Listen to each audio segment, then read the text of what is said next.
The overpowered main character of our story spent his entire life serving the Empire just to return to his homeland. But he was betrayed and ultimately discarded. However, thanks to an artifact, he experienced a reincarnation, being reborn as a baby into a noble family. He decided to use this opportunity to get his revenge. Using his knowledge and the new power he acquired as a necromancer, he became the family's genius and began his journey. This action manhwa recap begins on Earth in the year 2045, amidst a chaotic battle between soldiers and monsters. A soldier is wounded in battle by a monster, receiving a fatal wound to his chest. A huge and terrifying monster looms over the remaining soldiers. The fallen soldier looks up hopelessly, wondering if this is the end. Before the monster can attack him, our hero Hans Seong appears, saving the warrior at the last moment and fighting fiercely with his sword. The enormous monster launches multiple attacks simultaneously toward Hans Seong.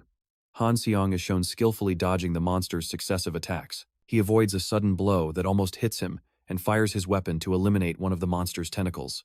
Hans Seong calls out to the soldier he saved. We realize he is the supreme commander of Earth's last defense, and he urges the soldier to get up and continue. The soldier gets up, confirms he heard the order, and returns to the battle with his rifle. The scene in this manhwa review shows the endless hordes of monsters, indicating the decades-long war between humanity and the monsters. Han Seong explains that only a few monsters remain before them and that he is finally facing his target, advancing rapidly. But as he arrives in front of the last monster, a huge golden magic circle suddenly appears before him, leaving him stunned. Han Seong wonders in surprise about the nature of the golden magic circle that appeared before him. One of the commander's soldiers shouts in confusion, surprised by his sudden disappearance. Han hears a voice ordering him to answer the call, and suddenly, golden magic chains bind him. The man who summoned Han appears, an old mage who expresses his amazement at the successful summoning and is excited to see the hero from another world. Han Seong stares at the glowing shackles. He had only ever heard of such a binding. The old mage welcomes him to the Empire as the hero from another world, and suddenly, the mage asks Han Seong to defeat the Demon King and save their world. Han Seong responds with disdain, considering this talk insane, and angrily asks about their identity, the identity of those speaking to him, and his location, insisting that he is in Korea and has no time for this nonsense.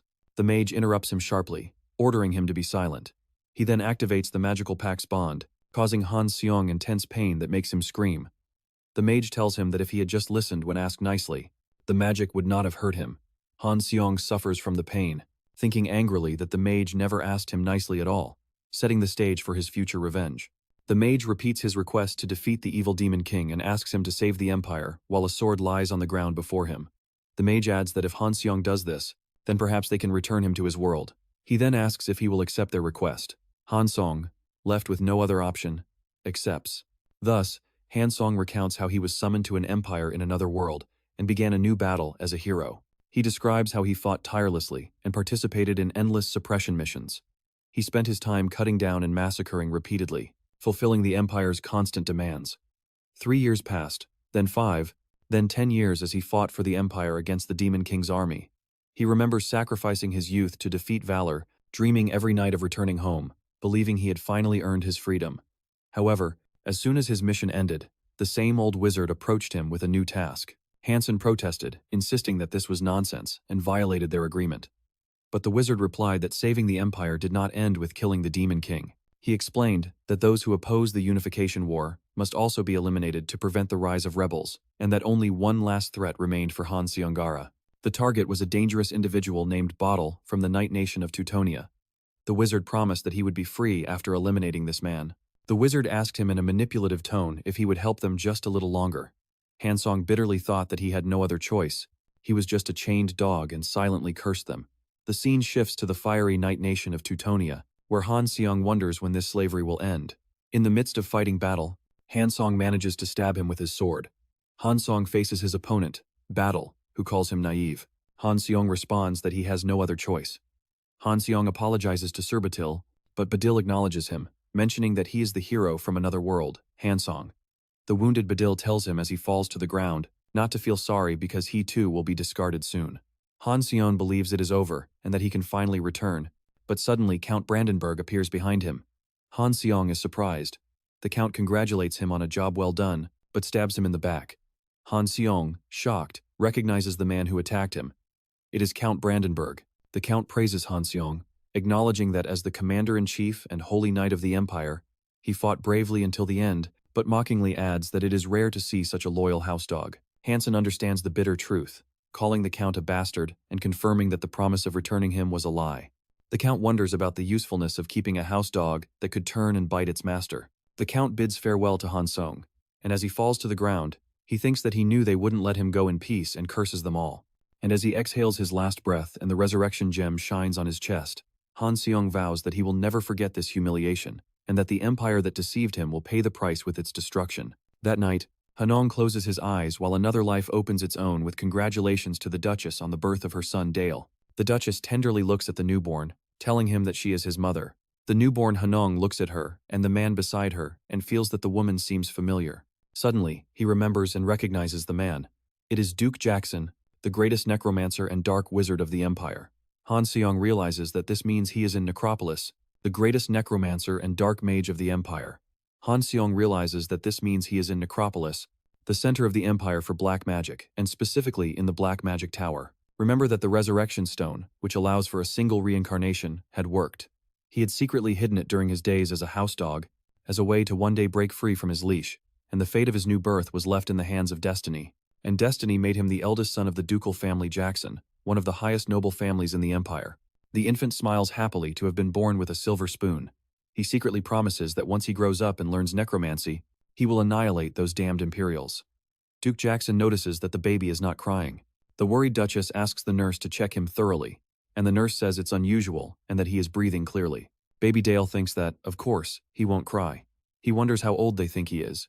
The nurse reassures the Duchess, saying that his breathing is stable and there is nothing to worry about. But the Duke anxiously wonders if the silent baby is a bad omen. The nurse tells him not to worry, but adds that if they are really concerned because he isn't crying, they should give him a few slaps until he does. The nurse proceeds to slap the baby. To her surprise, little Dale emits sounds of anger and muffled cries with each slap. The Duke comments that he is a stubborn child, and the Duchess adds that he must have inherited her stubbornness. The Duchess smiles and asks to hold the baby to try again. While Dale angrily thinks they are fools and tells them in his mind that he is fine, the Duchess stops slapping little Dale, who looks at her in surprise and thinks angrily, "Whatever." Instead, his mother gently holds him, and feeling a warm hand on his cheek, Hans Seong suddenly remembers something. He remembers that long ago he forgot what it was like to feel warmth, as seen in a previous shot of him alone, and feeling the soft touch and affection of his young noble mother, Hans Seong, who had never cried before and was insensitive, can now only cry loudly. 8 years pass since Dale was born. The Duke and his wife are conversing in their room. He comments that time flies, and she agrees. The Duchess asks if Dale is still in the study, noting that he has been with books since he was 4 years old. The Duke jokes that he must take after her. Then he seriously tells her that Dale seems interested in magic, and the Duchess reminds him of the promise he made. The Duke confirms that he remembers his promise not to teach necromancy to Dale, while the latter is seen reading in the library. The Duchess confirms that she remembers, and the Duke reassures her. The Duke tells her not to worry, and they start talking about Dale's birthday gift for tomorrow. Their conversation is interrupted by a knock at the door, and he wonders who it could be at this hour. A maid rushes in, calling for the Duke, and alarmingly tells them that something is happening to young Master Dale in the study. The Duke and Duchess, surprised, run to the library calling for Dale and asking if he is okay. They see Dale on the floor surrounded by a blue mana aura. They call for their son and they scream his name. The shocked Duchess runs to hug him, asking worriedly if he is hurt and what happened, but he reassures her, saying that he is fine. The Duke remains thoughtful, noticing that he can feel the mana in the air. He thinks in amazement how Dale, who has just turned 8 years old, is already capable of this. Then he calls his son.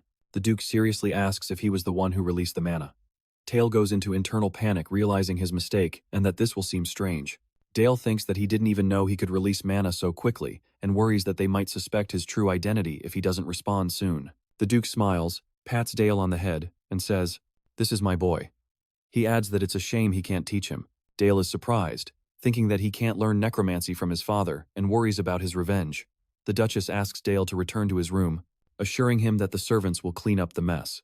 When Dale leaves, the Duke calls his wife Elena and tells her with a smile that he just thought of a suitable gift for him.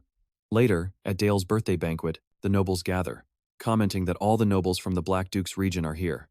At this grand banquet, the guests wonder when the young lord will arrive. On the second floor of the banquet hall, Dale sits alone, bored by the noise. He notices that the party seems to be taking a while. He thinks about how exhausting it is for all these people to gather just to celebrate his birthday. He attributes his strange feeling to being used to the bad. treatment during his time as a hero, and that being treated as a young lord still feels uncomfortable to him. He is not worried about the party, but about the desk he destroyed a few days ago. He remembers how his mana completely spiraled out of control just by thinking about his past life as a hero, wondering curiously who left him that biography of the hero. He decides that his current body is too talented to set aside the idea of learning necromancy. He wonders how to persuade his father, remembering hearing him talk about a gift. He considers asking to learn necromancy as a gift, but soon dismisses the idea upon noticing that his parents' looks make it impossible. As he feels desperate, his mother, Duchess Elena, arrives and tells him that she has been waiting long enough. Dale greets his mother, who wishes him a happy 8th birthday. He sees someone behind her and asks who it is. His mother encourages him to come closer and say hello. His mother introduces the guest. She is one of the elders from the Blue Magic Tower, an elf named Miss Wise, the wise spirit and expert in water element magic. His mother says that Miss Wise will be his new teacher. Dale is surprised when she steps forward, saying that she looks forward to working with him. His mother wishes him a happy birthday again. Dale quickly analyzes the situation. He has been assigned a teacher from a magic tower. He concludes that they plan to make him learn water element magic, known for its focus on defense and disruption, which confirms that his mother is determined to keep him away from dark magic. Later, Miss Wise asks to speak with Dale alone, and he agrees. Wise confirms to him that she was hired to teach him only water magic. She slyly asks him if he is disappointed, guessing that he wanted to learn another type of magic. Dale is surprised by her insight, and Wise explains to him that it is natural for him to want to learn necromancy and the dark magic of his father. She adds that the condition of the Black Duke's marriage is a well-known fact throughout the Empire. She recalled how when the Duke courted Lady Elena, she feared his dark reputation. For her, he promised not to pass his profession on to his children. Sevilla remembers the day of the wedding when the elders from the Tower of Black Magic attended, dressed in white instead of their usual black robes. She explains that this marriage was based on that vow, which is why learning dark magic will be complicated for now, but she promises to find a way to convince Lady Elena in the future. She asks him to continue with her teachings for the moment. Dale responds with a question. He reminds her that as an elf, she values the laws of nature, and asks if she does not consider black magic and necromancy, which resurrects the dead, to be abominable. Sevilla smiles, finding his question interesting. She responds with another question about the sacred power of priests, who also resurrect the dead, and asks if that is the will of nature. Dale is surprised by the response. Sevilla says that for her, necromancy and resurrection are the same. Dale notes that she is different from common stubborn elves, and thinks she could be a good teacher. Sevilla proposes to start the lesson. She comments that she heard he created fragments of a mana circle days ago, and his initial goal is to expand those fragments to form his first circle. Dale welcomes the idea enthusiastically, as all the magic books he has read require the first circle, and this is a perfect opportunity to form it. Sevilla asks him to place his hand over his heart and concentrate. As he begins to focus, Sevilla explains that this world, unlike Earth, is filled with mana. But unless a person is an ancient being like a dragon, it is impossible to handle raw, unprocessed mana. That is why something is needed to filter and process that raw mana, the mana circle in the heart. She concludes the first lesson by explaining the process. He must unite the fragments of the mana circle around his heart, assemble them, and then make the complete circle spin continuously around the heart. Dale understands his teacher Sevilla's explanation. Realizing that the circle represents the flow of mana in the heart, Sevilla asks him to start practicing the rotation of mana around his heart slowly.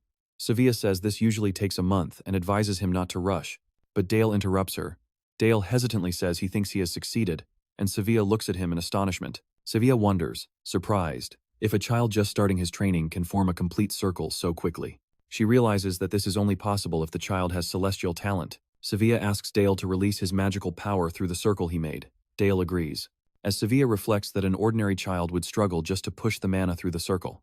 Dale, with Hanong's consciousness, thinks that this level is not enough to take revenge on the Empire or match Duke Jackson. He remembers that in his past life, he used deadly combat magic thanks to the seals engraved on his body. This time is different. He notes that his new body, with the talent of the Master of the Tower of Black Magic, accepts the mana. Naturally, he believes that perhaps he can learn more types of magic, not just water element magic. Dale concentrates, channeling the mana he absorbed in his body to his fingertips to create what he imagines as the most lethal splinter, the weapon that will strangle the Empire, and he successfully forms it. Sevilla watches in amazement as he manages to crystallize his magical power, forming a nearly perfect ice projectile. She explains to herself that normally, the form of the magic collapses when it is condensed and released. Sevilla thinks that by focusing on the form, the spell might not have much destructive power. Then, Dale casts the spell. The ice dart hits the tree and explodes with great force. The tree is shattered, leaving Savia shocked by our overpowered main character. Savia notes that the ice was sharp and hard enough to pierce a tree, and confirms that this precision is impossible for an 8-year-old child. Dale turns around with an innocent smile, while Savia wonders in amazement about the truth of this boy, a classic theme in reincarnation manhwa. Savia contemplates the scene, surprised. She thought that at best, he would just move the mana, but he released magical power and combined it with ice. Although it was a basic spell, he executed it with astonishing skill, using the surrounding cold to strengthen it. Dale innocently asks if he made a mistake. Savia thinks that the complexity of the magic formula he used is very advanced, and an innocent child could not create it. She notes that he unknowingly employed 3 concepts: rotation, acceleration, and compression, known together as the golden ratio of military magic. She concludes that unconsciously casting a spell so perfect for killing is astounding, a highlight of this action manhwa. Dale calls out to her again and she replies that it is nothing. Savia believes she finally understands why the Duke, the Black Archmage, felt so regretful. Later, Savia reports to the Duke. He asks in surprise, "Why can't you teach Dale?" The Duke says that if the boy reached the first circle in minutes, that is all the more reason to teach him. Savia tells him that when Dale completed the first circle, he executed a perfect killing spell, a clear setup for his revenge. The Duke is surprised to hear it. Savia confirms that it is incredible that an 8-year-old child created a spell with a perfect military formula known as the golden ratio. She ends her report with a shocking conclusion, telling the Duke that young Master Dale has a talent for killing. This is a key point in our manhwa review. The Duke asks thoughtfully if Lady Savia is saying she can't teach Dale, especially being an elder of the Blue Tower who opposes killing. Savia denies it, confirming that for that very reason, she feels the desire to guide him down the right path herself. The Duke comments that in that case, there is no reason to refuse. Savia continues to explain that young Master Dale already seems to have a magic he wishes to learn, which is the Duke's dark magic, and he looks surprised. Savia continues, mentioning that she has heard the story of the Black Mage's love, and that she respects his promise to Lady Elena, but she states that this promise does not give him the right to decide his son's future, especially with the immense talent the young lord possesses. Meanwhile, Dale is eavesdropping from the top of the stairs, but says he doesn't understand anything they're saying. He seems frustrated and assumes they're talking about him. He thinks, surprised by the power of his first spell, and notes that even Lady Savia of the tower seemed very shocked. He sighs and decides he must be more careful in controlling his power from now on. And that's it for this manhwa recap. His thoughts are interrupted by a voice calling the young Lord Dale. He gets up from the ground smiling. It is a man in armor. "Dale," he calls excitedly, "Uncle Helmut," and asks why he is here. More importantly, he asks where he has been. Helmut laughs and replies that he was fulfilling his duty to protect the duchy. He explains that he was eliminating terrifying monsters. He then lifts Dale into his arms. Dale smiles, understanding that his uncle was conquering a dungeon. Dale thinks and explains that in this world, the appearance of dungeons or a flood of monsters is a major event for any province, and this has been the case since the era of the Demon King. The damage from monster attacks on settlements is considerable. That's why, the main duty of the knights of the province is to conquer the dungeons that have not been subdued in the lands of the former Demon King, or eliminate the monsters spilling out from a breach in a dungeon. Dale explains that the situation in the Duchy of Saxon is several times worse, and the reason is him, referring to Hans Seong in his previous life.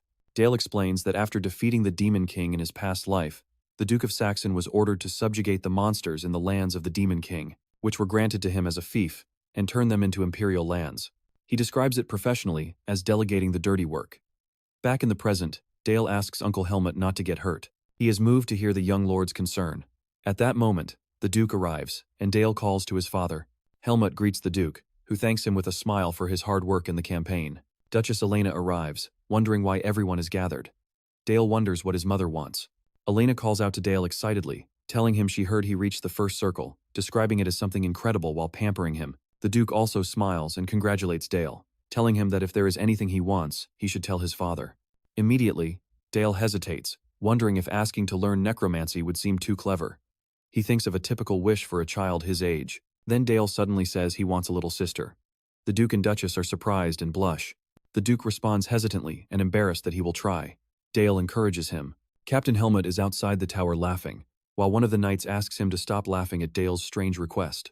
Meanwhile, Dale lies in his bed, thinking about how exhausting it is to pretend to be innocent and pure at his true mental age. He feels tired and wonders if it's because of using magic. Suddenly, an intense pain overwhelms him. Dale sees Brandenburg in a nightmare from his past as Hans Seong, greeting him and saying that it has been a while. Brandenburg mocks him, calling him fickle, and saying how he has become soft easily. He continues to taunt him, asking if he is now happy with his new life, good parents, and a home, insinuating that since his back is warm and his stomach is full, he no longer cares about revenge.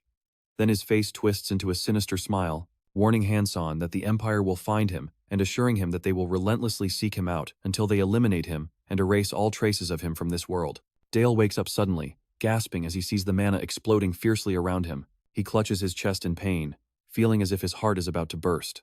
Dale realizes that it is the overflow of mana he had only heard about and curses the Imperials. He thinks they won't leave him in peace. Even at the end, he had gone out to get some cold air in hopes of feeling better, but the overflow worsens. Master Sabia suddenly appears, noticing that he seems to be suffering, which surprises Dale. Sabia diagnoses his condition as a mana overflow, which is to be expected in a talented child like him, but she feels a danger emanating from him. Sabia places her hand on Dale to calm the mana, thinking that if resentment fills this child's magic in the future, it will be too late. She manages to calm the explosive mana. Dale notices that the mana overflow has disappeared. Sabia calls his name, and he responds.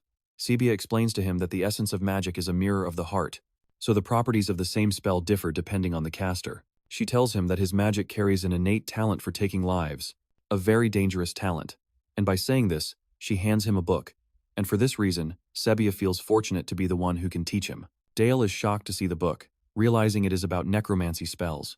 Sabia smiles, saying that she also feels that destiny brought her to him and wishes him a happy birthday. Dale, very moved, hugs his teacher, who is surprised, and then pats him on the head, joking that he is still a spoiled child at this age.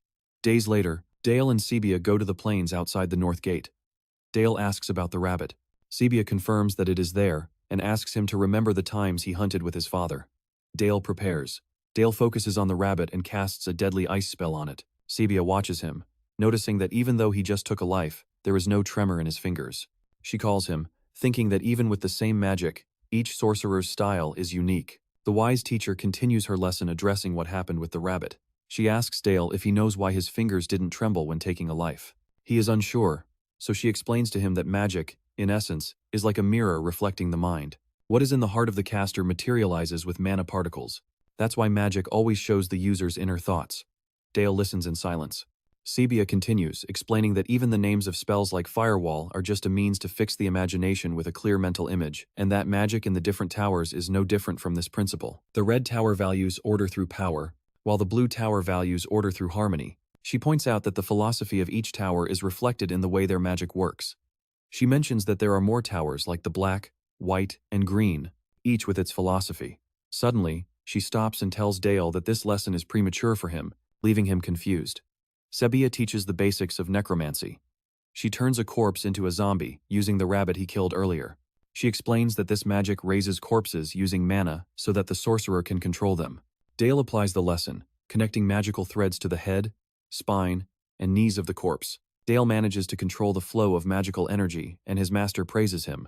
Then she asks him to try the next spell, and Dale agrees. With the purple aura zombie rabbit in front of him, Dale concentrates his energy to cast the frozen armor spell. He successfully encases the zombie rabbit in a frozen armor. Savia points out that the shape of the armor he created is quite decent.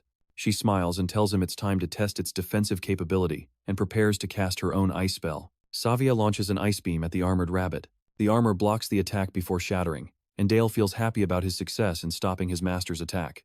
Savia praises him again and notices that he seems to want to say something, so she asks if he has any requests. Dale enthusiastically responds that he does. Dale asks his master for help in mastering water magic, in addition to necromancy. Sabia smiles and surprises him with a firm no. Dale is shocked to hear her response. She tells him that what they did today was just the basics of water magic. She clarifies that water magic, like other types, requires a deeper understanding and advanced insight as one delves into it, making it more difficult. She adds that, for a beginner, learning just one spell is already hard. And about the idea of being a dual mage and using two types of magic at once, it is difficult at his age, and seems to her an excessive ambition. Dale is surprised to hear the word ambition and reflects on how she still sees him as insufficient after all the skills he has shown. He feels disappointed remembering that she promised they would find the way together. While he is like this, Sabia ends the lesson for the day. That night, Dale is in the study determined to prove that he can handle it alone. He immerses himself in self-study, surrounded by a glow of dark, magical energy, determined to learn magic even without direct guidance. The next morning, his master Savia calls him, noticing that he seems exhausted. Savia asks how he is and if he lost sleep. Dale says he stayed up a little late, preparing something. Savia advises him not to overexert himself, and Dale agrees. Later, in the snowy plains, Dale shows what he prepared, merging a dark magic circle with ice magic. He applies a spiked frozen armor to the zombie rabbit. Savia observes and says that he has mastered it. Suddenly, the ice armor shatters and explodes into shards, leaving Savia astonished, wondering if it is a frost explosion. But it doesn't end there. When the zombie rabbit starts gathering dark energy, it unleashes a corpse explosion. The flying ice shards combine with the dark explosion in a combined attack that heads towards Savia, and Savia finds herself in a rain of ice shards and dark energy. After the attack dissipates, Dale is in front of his master, who protected herself with a magical shield, and explains to him that he combined the corpse explosion with the frost, thus merging water magic with dark magic.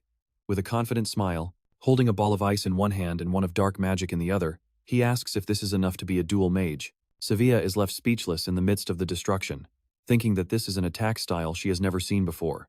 Analyzes the attack, realizing that the frost explosion from the frozen armor merged with the corpse explosion to inflict damage over a wider area. She observes that the shards of ice and rabbit bones are embedded everywhere like blades.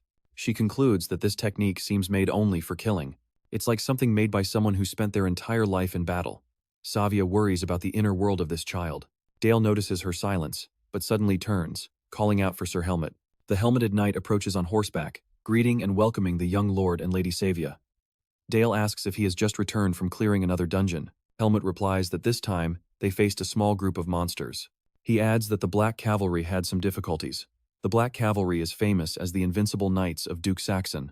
They dominate the battlefield with aura-covered lances, and their leader is the Knight Commander, Sir Helmet. It is revealed that he is one of the 7 swords of the continent. Dale asks Helmet if he remembers his promise to teach him swordsmanship, stating that there is no better person to learn from. Helmet laughs and tells Dale he is always welcome. Dale promises to visit him soon. Helmut nods and suggests the young lord go inside because it's cold, wishing him a safe return. After the lesson concludes, the teacher Savia suggests returning to the tower, and Dale agrees. That night, Duchess Elena and the Duke summon Lady Savia to ask her something. Savia reports that the young Lord Dale has mastered the first circle in both necromancy and water magic. The Duke, displeased, he reminds her that they asked her to teach only water magic, which Savia confirms. Savia defends herself, saying that as a teacher, she wanted to teach the boy what he wished to learn. And Dale didn't just want water magic. Duchess Elena intervenes, deciding that since it is Dale's wish, she will allow it and asks Savia to continue teaching him. Savia accepts, and the Duke and Duchess thank her. Before leaving, Savia offers her sincerest apologies to Duchess Elena for making her break her promise to the Duke not to teach Dale necromancy. After Savia leaves, the Duchess sighs, saying their son is no ordinary child, he is a dual mage. At 8 years old, she admits, he is sometimes frightening, a true overpowered main character in the making, but that is what makes him their son. The Duke calls her name. The Duke then surprises her by announcing that he wants to teach Dale necromancy himself. He explains that he has multiple motives as a lord. He wants to give his heir the power to assume his duties. He wants to accept this talented disciple, and as a father, he wishes to pass on his legacy to his son. The Duke apologizes profusely to his wife for breaking his promise. Elena replies that she understands the public perception of necromancy is still poor, and that everyone whispers it is the magic of death. She says that's why she tried to avoid it at first, but now she asks for the opposite. She wants him to raise Dale to be a strong necromancer, powerful enough to get his revenge on anyone who looks down on them and crush them easily. The Duke, moved, asks if she truly understands. She hugs him, confirming that she does. He vows that he will bet everything he has to make their son the best of all. This action manhwa is setting up a great training arc. Later, the Duke begins his first lesson with Dale, showing his great disappointment. He scolds his son, asking if he has been moving the dead without understanding what he is truly moving. Dale, annoyed, thinks his teacher Savia only taught him the basics. What was he supposed to do? Dale says that as soon as he showed his father what he had learned, his father took him to the Black Duke's magic workshop in the castle's basement. The Duke firmly tells Dale that as long as he's training with him, he must completely forget about using such basic magic. The Duke announces that the first lesson will begin with memorizing the complete bone and muscle structure of every living creature. Dale is surrounded by huge stacks of books and weakly replies to his father, "Okay." Dale notices that these books are highly specialized texts that only doctors would have encountered in his former world, a key detail in this reincarnation manhwa recap. After days of memorizing every word, his father tells him he has finished the basics. Dale is happy because he will finally learn practical magic.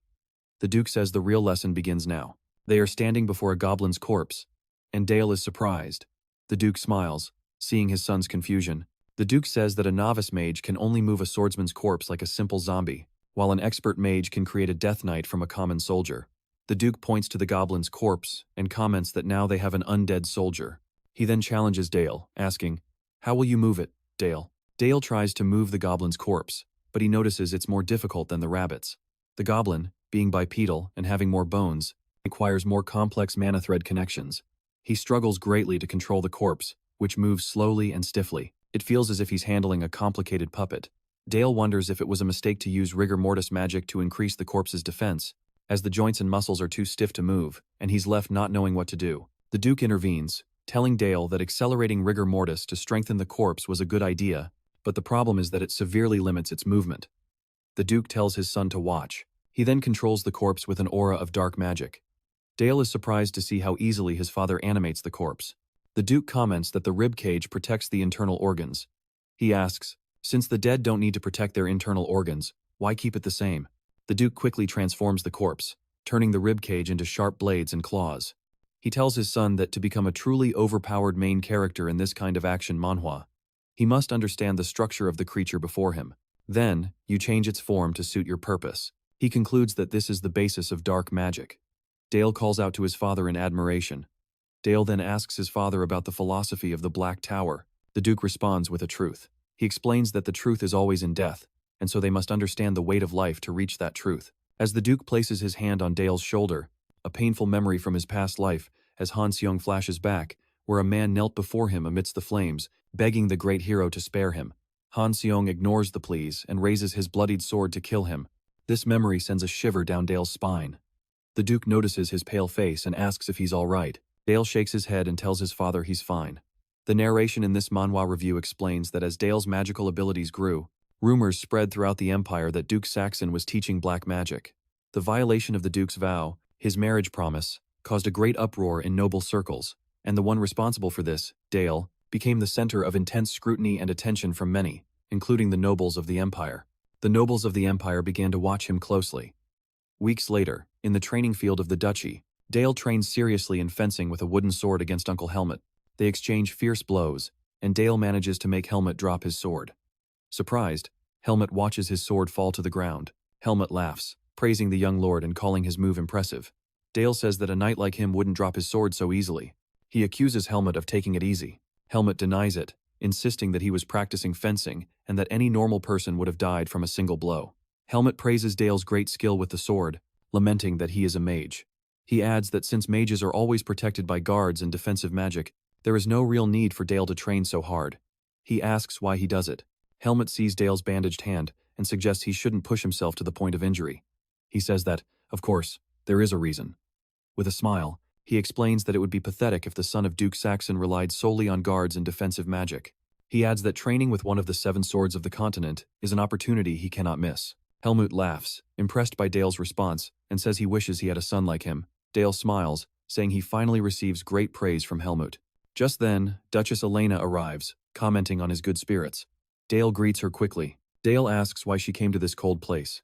She replies that she came to see how hard her son is working. She adds that she also has news to share, and reminds him of the birthday gift he asked for. Dale seems confused, trying to remember the gift he asked for. A flashback shows that he asked his parents for a little sister. Daniel Dale is surprised to hear this. His mother smiles and tells him that he will have to take good care of his little sister. Dale responds with overwhelming enthusiasm that he will. 10 months later, Dale is shown looking at his newborn sister. His mother asks him if he is amazed, and he replies that he is. Amazed by how small she is, Dale touches the baby's cheek, commenting that he still can't believe she is his sister, and describes her as incredible.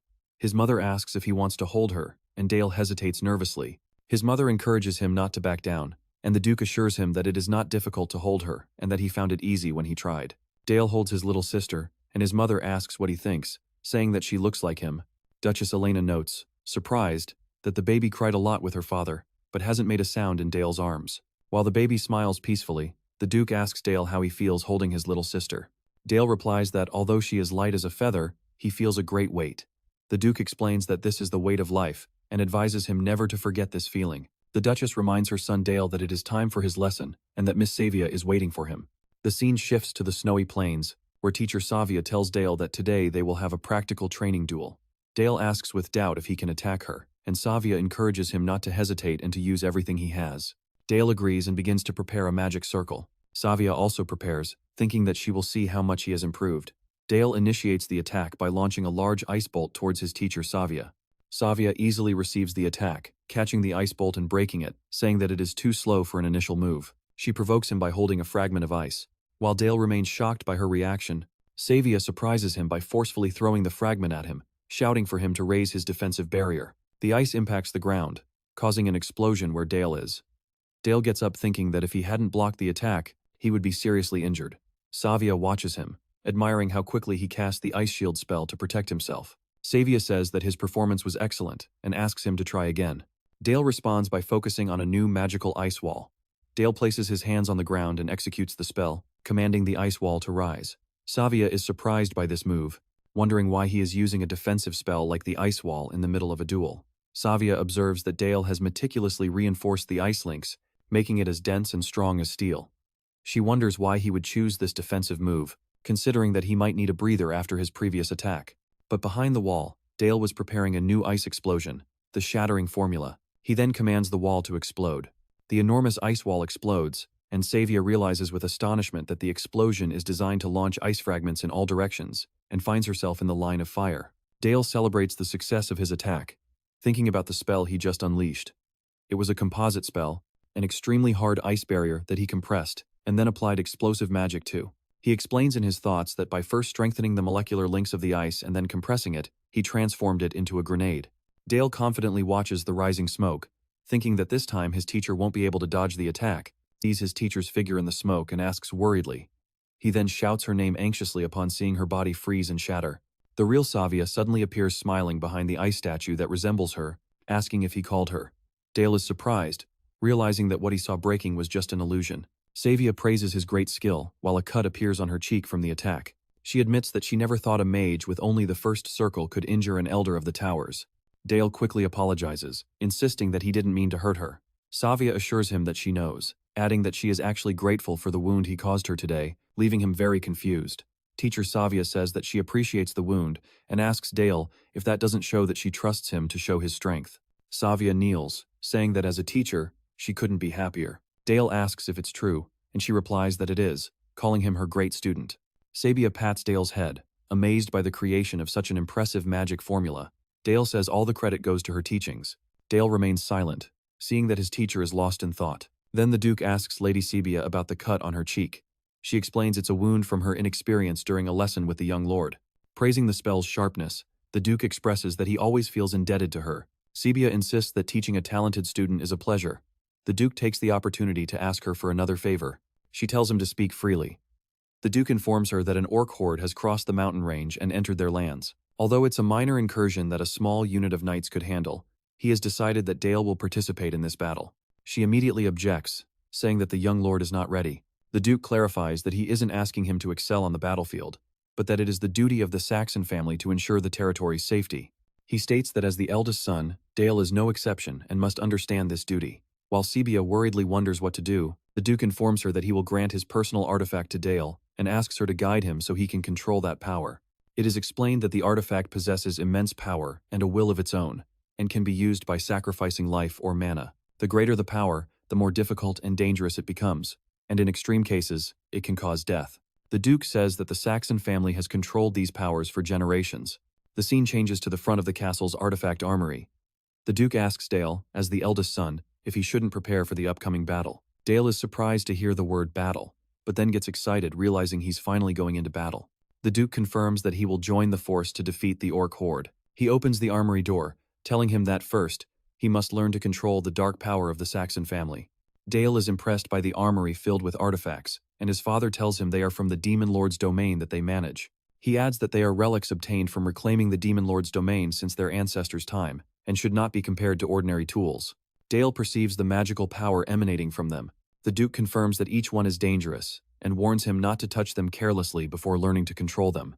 As the Duke was speaking, he turns around and notices that Dale has disappeared, wondering where he went.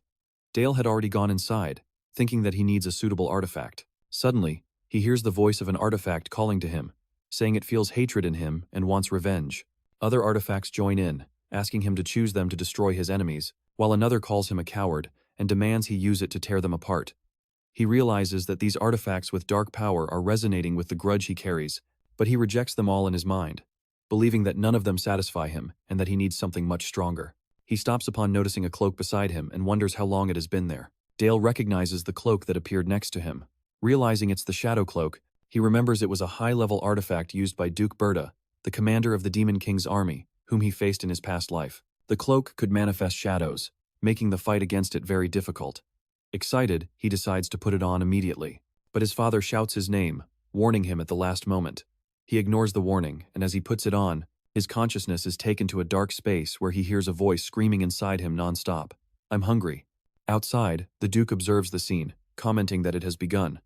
He thinks this shadow is not ordinary. Previously, users of the cloak summoned storms of shadows and moved them like living beings. To use this shadow creature, the user must completely subdue it. Dale confronts the manifested shadow creature within his consciousness, realizing that subduing it will not be easy. Outside, the Duke and Master Sebia anxiously watch the huge ball of shadow enveloping Dale. Sebia expresses her concern that too much time has passed, and the Duke warns her that if the delay continues, he will lose his sanity and be devoured by the shadow creature. Sebia is distressed to hear this, and the Duke decides that there is no option but to intervene and forcibly pull him out. But before they can act, the shadows suddenly dissipate, and Dale appears with the new cloak. His father calls him, and he responds calmly. Sebia rushes to check on him, expressing her deep concern, but Dale reassures her, telling her that he is fine and that the only thing he felt was a simple tingling. The Duke wonders in amazement how he can be okay. The Duke remains astonished at how a child's body can handle such a powerful artifact. Dale interrupts him, smiling, asking his father if he can try more artifacts. The Duke and Savia are very surprised by his request. The Duke hesitantly agrees, and Dale thanks him enthusiastically. His exploration of the artifacts in the armory continues for an entire day. A few days later, in the training grounds of the duchy, Sir Helmut notices the cloak Dale is wearing and recognizes it immediately, asking if that is not the Shadow Cloak. Dale confirms it. Helmut comments that this artifact is known for being difficult to handle and asks how it feels. Dale responds that it doesn't bother him, except for a slight tingling. Helmut finds it strange. Dale smiles and invents a story saying that the cloak was alone and clung to him when it saw him, maybe wanting to be his friend. Helmut laughs at the idea, commenting on the young lord's good heart for seeing something as dangerous as a solitary creature. Dale thanks Sir Helmut for his words as the shadow appears at his feet, being forcefully suppressed under his foot. He tells him he has a request, and Helmut responds that he is ready to do whatever the young lord asks. Dale requests a real duel as training. Helmut eagerly agrees, promising that he will do his best not to disappoint the young lord. As they prepare for the duel, Dale thinks that choosing one of the 7 swords of the continent as a training partner might be too much, as his presence is overwhelming. Helmut notices his tension and calms him, saying he will only use basic sword techniques without aura. Dale thinks that Helmut is being lenient and that a true knight should fight with all his heart. He prepares to attack, and shadows emerge from his cloak. While thinking that the real purpose of this fight is to train in the mastery of the Shadow Cloak under the guise of combat practice, he adds that the true value of this artifact will be determined by its ability to turn shadows into powerful weapons. He sees this training as essential and launches a Shadow Blade barrage attack towards Helmut. Helmut receives the attack, and Dale is surprised to notice that Helmut broke the blades with his physical strength without using aura. He is astonished by this power. Helmut laughs, calling the young lord's performance excellent, and then announces that it is his turn to attack. Dale quickly retreats, ready to defend himself, but Helmut is surprised to see shadow spikes rising from the ground to block him. Helmut comments in admiration about the cloak's ability to ambush like this. Helmut brings his sword down on Dale's defensive shadows, who groans from the force of the impact. Dale blocks Helmut's attacks, being pushed back by the power of his strikes. Helmut is surprised, wondering how he blocked his blow, noticing that his attacks were strong enough to break normal swords. Helmut realizes that a high-level artifact is truly distinct. Helmut shouts excitedly, asking Dale to continue for 10 more rounds, and they keep facing each other. That day, at the end of the training, the ordinary knights watching commented that they never lasted more than 2 rounds against Commander Helmut, and that they felt an indescribable barrier between them and Dale. Days later, on the day of departure, Duchess Elena remained worried, telling Dale that she couldn't send him to such a dangerous place. He tries to calm her down, reminding her that his father and Sir Helmut will be with him. His mother continues to worry about the possibility of him getting hurt.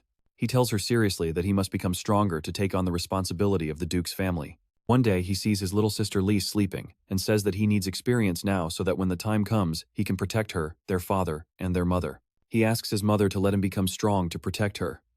Elena, moved, agrees, and says goodbye, asking him to take care of himself. He promises to return soon.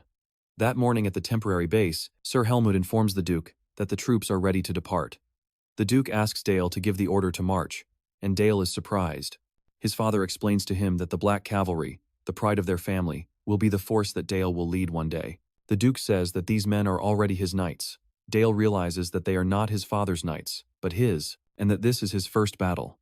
Dale, confident that this time will be different, announces that it is time to depart. He raises his fist and orders the troops, calling them the proud swords of House Saxon. The knights respond, declaring that they follow the young lord.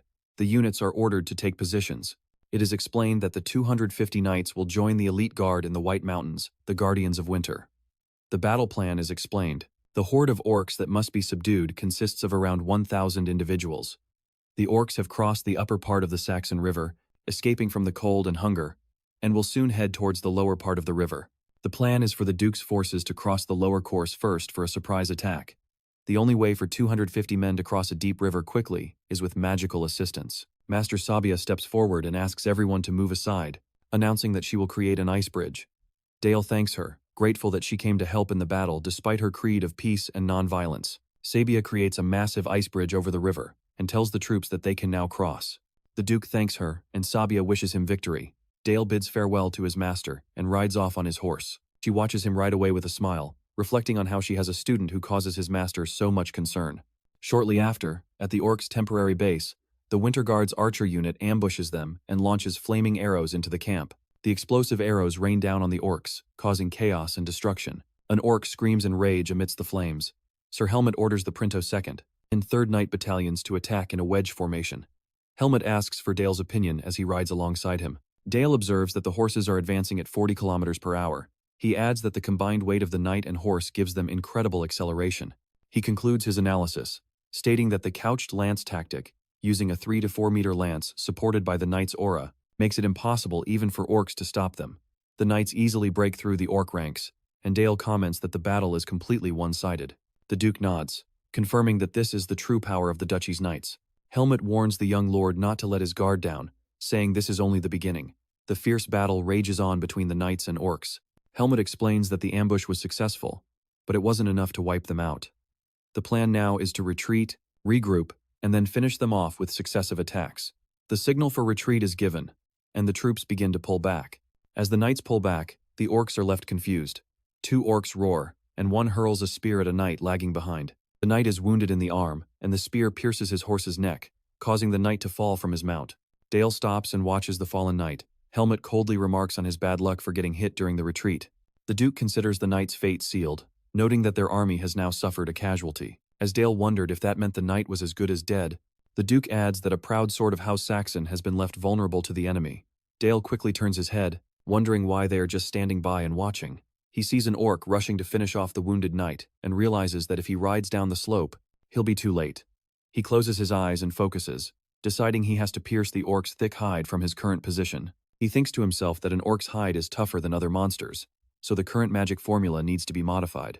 He continues to focus, knowing he has to penetrate the orc's tough skin from this distance. He decides to adjust the formula for his ice projectile. He considers adding a bullet formula for precise shots against a single target.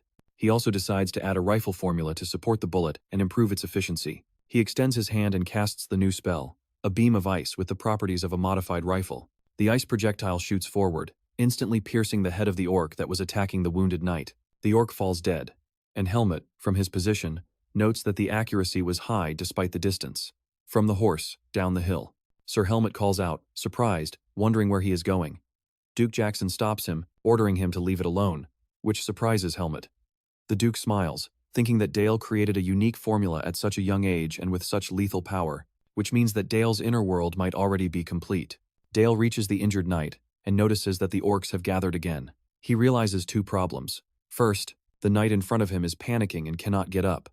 The second problem is that his formula is too long, making it ineffective in direct combat. He realizes he must shorten it, just like mathematical formulas. He thinks of a short name like Ice 98 Magnum, He sees that it is still long and decides that Ice Bullet is enough. At that moment, another orc lunges at the terrified knight. Dale casts his new spell, Ice Bullet. The Ice Bullet pierces the orc's head. The orc falls behind the knight, who looks at Dale in terror, wondering why the young lord is there for him. Dale stands in front of the fallen knight and tells him not to worry. He smiles and assures him that House Saxon never abandons a loyal sword. The knight is moved. The orcs roar and approach, and Dale prepares to use magic. He uses his shadow cloak, launching blades to attack the orcs. He smiles and commands the shadows to devour them. An orc looks on in terror. The shadows descend upon them, tearing them apart. The shadows devour and crush the orcs, leaving only skeletons. He turns to the last orc and, smiling, asks why it hasn't fled. Then he casts the Ice Bullet spell. After finishing off the last orc, he comments that now things are all right. The knight calls to him, admitting that his legs won't move from fear. Sir Helmet arrives with the knights and sees him carrying the wounded. Dale tells him that he has finally arrived and leaves the rest to him. Helmet commands the battalions of knights to attack simultaneously, shouting for House Saxon. The knights charge, adding a new shout to their battle for young Lord Dale. Shortly after, at the Saxon base, the Duke congratulates his son Dale, telling him that the operation against the orcs was successful. After the battle, the Duke calls Dale, explaining that he has a question about the recent submission. The Duke asks sternly about the true reason for his reckless charge. Alone in enemy lines, Dale swallows hard, wondering why he is being reprimanded. The Duke insists on knowing the reason. Dale reminds him of what he said, that the Knights of House Saxon are the force he will lead one day. Based on that, he explains that he was simply fulfilling a mission in line with that role. The Duke dismisses this logic, calling it weak. Dale is surprised, thinking that his father is known for caring for his knights.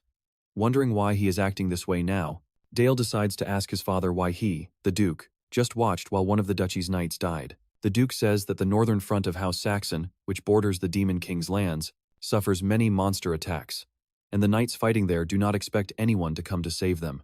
Dale objects, saying that he still wanted to save a knight loyal to his father. The Duke responds with a profound question, asking if Dale was referring to how you did it one day. The Duke continues with his lesson, explaining that knights must think and act for themselves to survive on the battlefield. By intervening, Dale made them believe that someone will always come to save them. The Duke wonders how many knights can survive with this dependent mentality. He explains his duty. He only intervenes when the knights face a threat they cannot handle. This is the noble duty that the Saxons must uphold. Dale cannot respond, realizing that he has forgotten a principle by which he himself, as Hans Seong, lived before. Despite this, and while Dale seems determined in his stance, the Duke smiles and places his hand on his son's shoulder. He tells him that the way he turned his conviction into action left a strong impression on him and advises him to never forget it. He then tells him to return to the castle. The story of the young Duke's son facing a horde of orcs to save a knight spreads, becoming a topic of gossip in the Empire. The rumors exaggerate. Some say that the young master eliminated only 1,000 orcs. The story described as 91 truth, and 110 exaggeration spreads like wildfire throughout the Empire. Although Dale found it embarrassing, this event brought a change to the duchy. Days later, when Dale arrives at the knight's training ground, everyone welcomes him, kneeling in a sign of respect. He feels uncomfortable and asks them not to do so, but Sir Helmet tells him to stand with pride. Helmet speaks to the knights, saying they must strengthen themselves for the future of their young master. The knights cheer, affirming their obedience. Dale comments on how enthusiastic they are.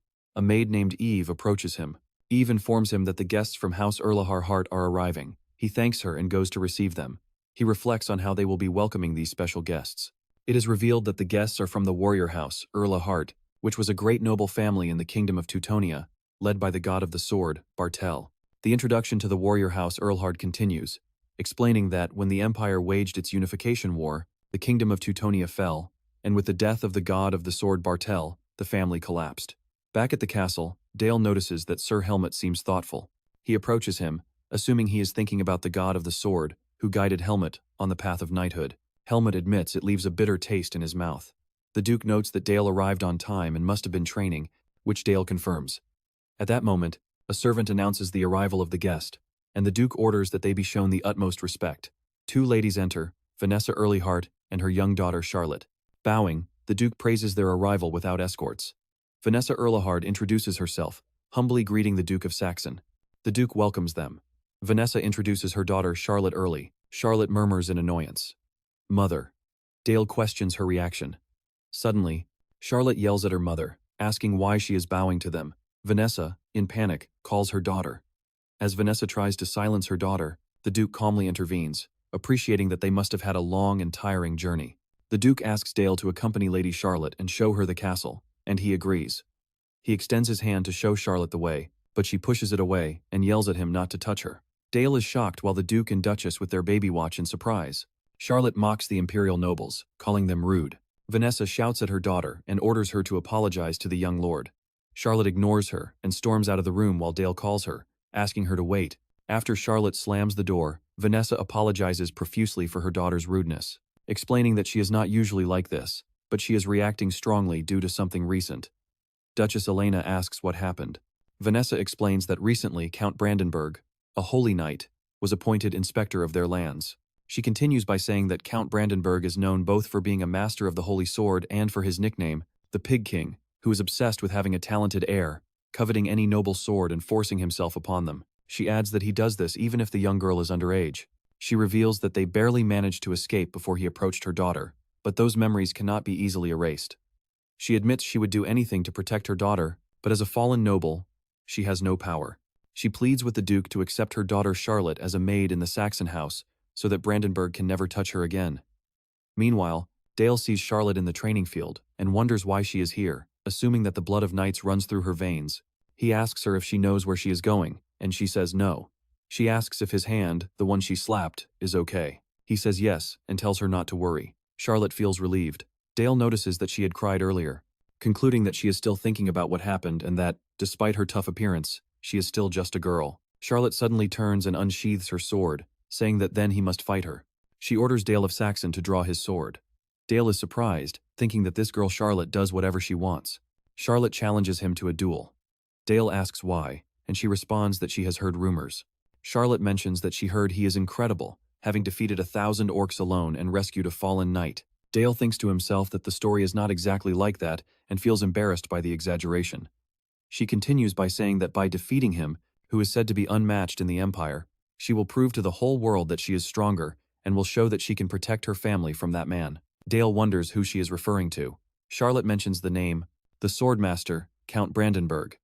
Dale is surprised to hear it. He internally furies, remembering that he is the other bastard of the Empire who betrayed him. He is shocked to hear his name here. He thinks that, since they share the same goal, she could be a good ally, but he decides that first, he must teach her a lesson. Charlotte looks confused as Dale walks away to grab a weapon, telling her that she is just a girl who knows nothing. He tells her to attack him with all she has. Charlotte responds angrily that she definitely will. Charlotte lunges with an attack, her rapier shining with a green aura. Dale blocks the attack with his sword.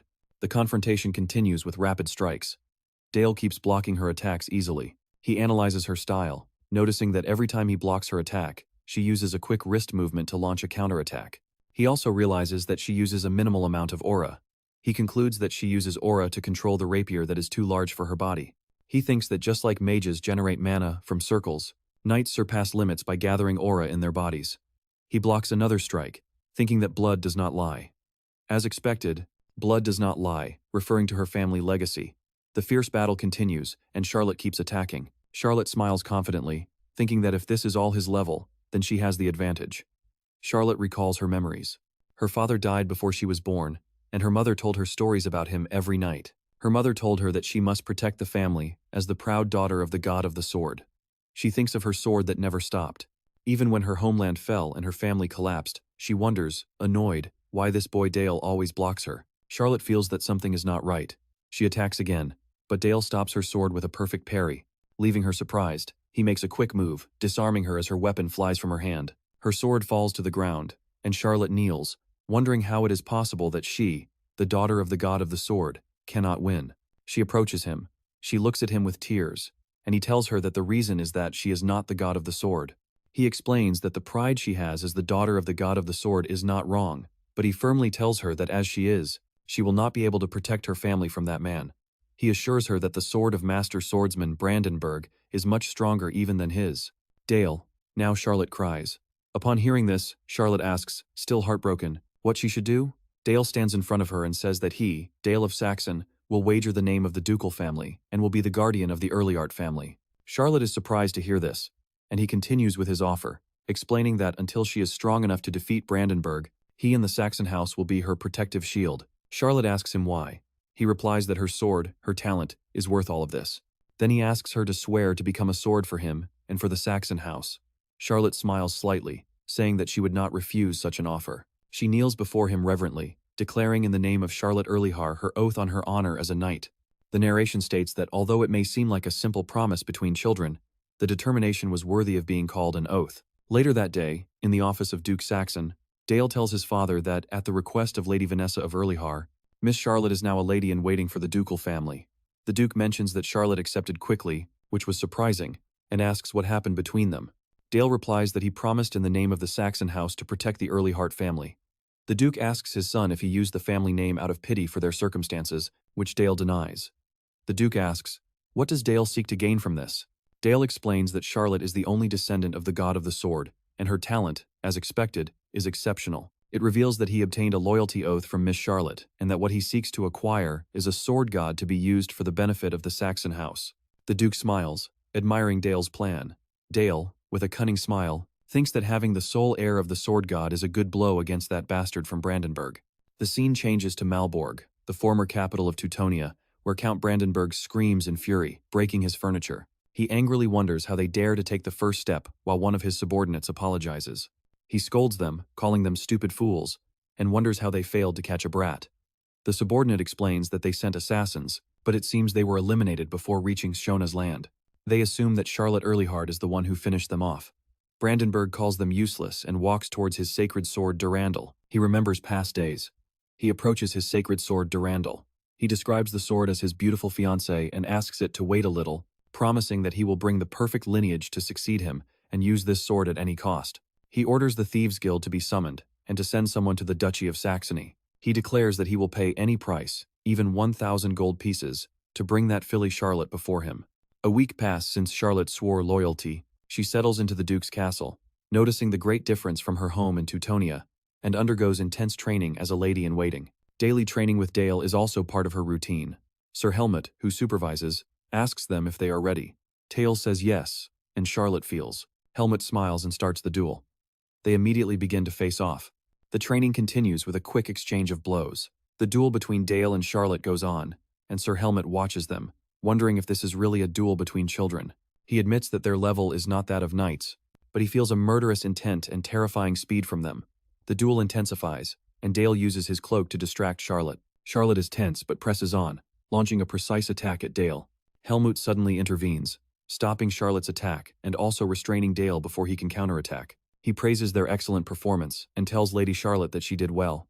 She dismisses his compliments and seriously asks him what she lacks. He asks her if she knows the essence of using a foil. She replies that it is to pierce. He denies it, explaining that the essence lies in the legs, that is, in the footwork. He explains that Dale managed to close the distance and avoid her thrust at the same time, and at that moment, she should have retreated to create distance and look for another opportunity. He adds that with a foil, the more one bends and extends the arm to apply force, the more the blade vibrates, making precise, piercing difficult. Helmut concludes that she needs to rebuild her fundamentals. Charlotte gets angry upon hearing this. Helmut comments that he noticed earlier that her stance and footwork were unconventional and messy. Charlotte responds that it is because she never had a proper master to guide her. Helmut smiles and tells her that as long as he is here, she will have to correct her strange thrusting stance. Charlotte gets angry at his description. Helmut laughs, admitting he was just teasing her because she's so cute. Dale watches them, thinking about how quickly Charlotte will grow under the guidance of Helmut, one of the continent's 7 swords. He decides he must also work hard so she doesn't surpass him. Later, this Manhwa recap moves on to Dale's magic training. He reflects that the process of creating a mana circle is always the same, feeling the flow of mana near the heart, waiting for a stable path to form, and then engraving the shape of the magic ring. The problem is that this process can take decades. In a scene with his master Savia, she is surprised when Dale tells her he has already completed the second circle. He explains that the mana rotation here is measured in RPM. First circle mages usually have 300 RPM. He reveals that his current speed is 2000 RPM for the first circle and about 400 RPM for the second circle, showcasing his overpowered main character stats. Since the minimum to expand the circle is 300 RPM, he already meets the requirements to form the third circle. This reincarnation has truly blessed him with immense talent. He decides that upon reaching the second circle, he should try an experiment. He decides to improve his ice bullet spell. He thinks that by strengthening the bullet's molecular bonds, he can increase its weight and hardness, and he will use a large caliber barrel to improve its rotational force and speed. He casts the improved spell, Piercing Ice Bullet. He observes the result, wondering how it was so easy to fire a piercing bullet, and realizes that adding just one circle made a huge difference. His master Savia praises him, saying he learns quickly. As expected from our overpowered main character, Dale thanks her and gives her the credit. Savia thinks about recent events, from his rescue from the Orc Knight to his history with Lady Charlotte. She concludes that he is a boy who knows how to use his power well. She admits that although this boy's talent is terrifying, he always gives her a reason to trust him, and that he truly is a student to be proud of. Savia hugs Dale, and he thinks her affection is very spontaneous and the situation is awkward. Early that morning in the castle courtyard, Dale was still thinking about it, wondering if she only sees him as a child, but he quickly dismisses the idea, realizing it's not the time for such thoughts. In a thrilling action manhwa like this, focus is key. Dale decides to focus on his training in the castle courtyard, starting by creating a wall of ice. He then tries a new spell. He fires a 12-gauge ice bullet that shatters the ice wall. The ice fragments ricochet everywhere. He uses a magic shield to block the rebounding shots. He smiles at the successful experiment, thinking of trying larger bullets next time, but a voice interrupts him. It's Charlotte, who has also come to train. Dale asks her if she is training, and Charlotte confirms she was practicing the steps Sir Helmut taught her. Dale notes that she seems to enjoy learning swordsmanship. Charlotte responds with hesitation and embarrassment. Suddenly, Charlotte apologizes to Dale for her selfish behavior during their first meeting, regretting that she was rude. He jokes that what she did was more than just rude, but he smiles. He says he'll make an exception and forgive her, asking her not to be so formal. Charlotte cheers up and agrees. Charlotte tells Dale that she likes the region's cold weather because it cools her down quickly, even if she trains until late. He smiles, happy to have someone else who shares the same thought. Meanwhile, the Duke and Duchess Elena watch from a castle window. The Duchess comments that their son has grown up. The Duke asks if she thinks they make a good couple. The Duchess says that they will know in time. She believes she must help her son be true to his feelings. Later, on the outskirts of the duchy, Duchess Elena supervises the relief work in the slums. He thinks about how his mother distributes food and necessities every week. He recalls that he and Charlotte joined her this year. Charlotte is stopped by a small, distressed-looking boy. The child begs for help, saying his mother is in danger. He grabs Charlotte's arm, pleading, "This way," and Charlotte follows him. As Dale grows suspicious, he notices they are moving away from the knights and heading into a maze-like alleyway. Furthermore, he finds it strange that the boy asked Charlotte for help instead of the adults from the start. Dale spots someone watching from a rooftop and realizes the boy is from the Thieves' Guild. He's certain that Charlotte is the target, but he wonders why the trap is so obvious. The boy stops, says he will go find his mother, and then runs off. At that moment, masked men surround Dale and Charlotte. One of them scoffs at seeing nobles in such a dangerous place. One of the men says their business is with the maiden Charlotte, and suggests that young Dale walk away. Another one smirks, brandishing a dagger, and warns him that he could get hurt if he doesn't back off. Dale confronts the thieves, declaring that he is Dale Saxon and has sworn to protect the young lady of House Erlehart from thugs like them. The green-haired leader of the thieves scoffs at the young man's noble declaration.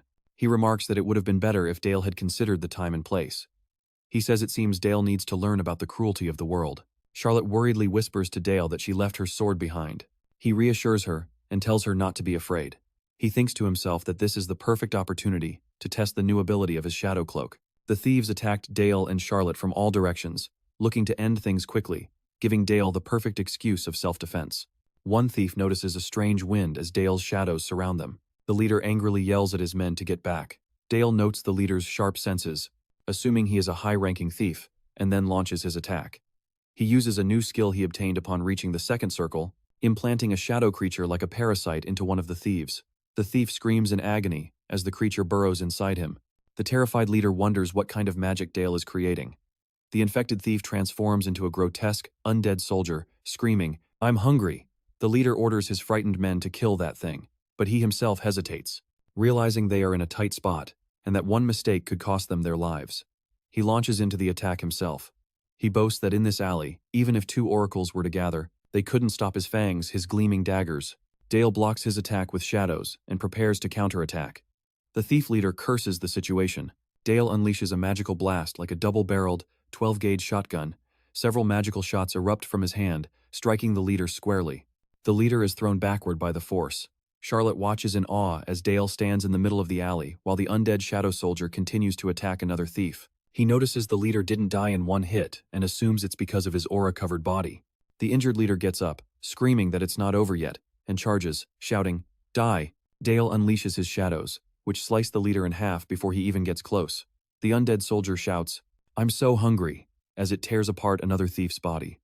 After the battle, Dale approaches Charlotte, who is sitting on the ground, and asks if she's hurt. She says she isn't. Dale takes Charlotte's hand as a wounded thief groans on the floor.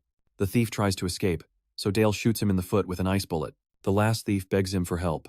Dale summons the shadow creature back to him. The thief offers to tell him everything he knows in exchange for his life. Dale asks if he means everything he knows. The thief desperately confirms. Dale prepares a spell, coldly telling him he's not very interested. He unleashes a magical blast that eliminates the last thief. A shocked Charlotte listens as he tells her that this is the true face of the Saxon duchy that people fear, but it is also the power that will protect her. He asks if she is scared. After seeing this, she admits she's a little scared, but quickly adds that it's okay because he did it to protect her. She repeats the vow from that day. If his family is the shield that protects them, she will return the favor by being a sword he can use in the future. She enthusiastically thanks him for showing her a future, and says she will become stronger. He watches her, thinking that his acceptance of Charlotte was partly due to the guilt he feels towards Sir Batil, whom he killed in his past life. So her offer to be his sword held a greater meaning than he thought. Meanwhile, at the castle of the Count of Brandenburg, the Count curses the situation as he reads a letter. The letter was an invitation to Saxon Castle, basically a summons from the Black Duke, Duke of Saxon, to hold him accountable for the attempted kidnapping. Brandenburg realizes that even though he is the holy sword of the Empire, he had no choice but to comply.